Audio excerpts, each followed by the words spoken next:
রাজশাহী বিশ্ববিদ্যালয়ের কোটা বিরোধী আন্দোলন থেকে সকল ধরনের ক্লাস পরীক্ষা বর্জন এবং রেলপথ অবরোধের ঘোষণা দিয়েছে শিক্ষার্থীরা। প্রত্যেক হলের সামনে থেকে সকাল 11টায় রেল লাইন অবরোধ করব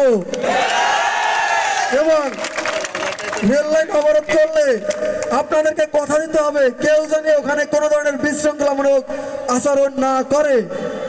যতদিন না পর্যন্ত আমাদের এই আন্দোলন সফল হবে আমরা এভাবে লাগাতার কর্মসূচি দিয়ে যাব।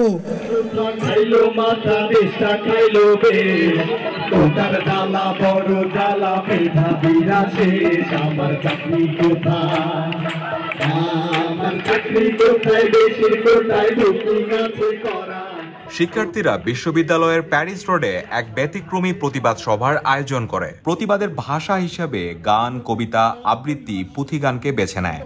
সন্তানেরা যেমন অস্বীকার করে জনতুচারণীকে, তেমনি আমাদের রক্ত দিয়ে পৃথিবীর ক্যানভাসে যে দেশটি আঁকা হয়েছিল তার প্রথম শিকারে পরিণত হয়েছি খুব আমরাই।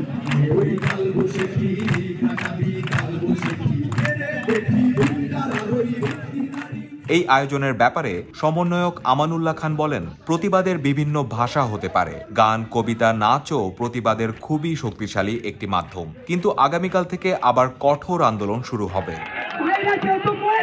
আমরা আজকে মানলাম, কিন্তু ভাইরা যখন বললো যে আজকে এটা হবে, কালকে আন্দোলন হবে, তো কালকে হোক, একটু অপেক্ষা করতে পারে না নাকি?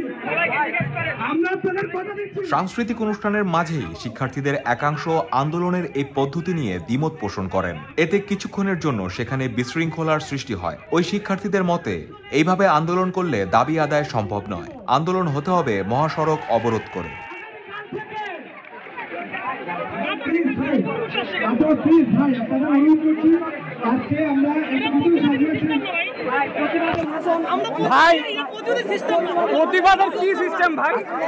একদিন যারা পরীক্ষা দিতে আমার পাশে একটা সুন্দরী মেয়ে এসে বসলো। আমি বললাম প্রস্তুতি কেমন? ভালো না, তো আমার কোটা রয়েছে, কোটার নামে অযোগ্য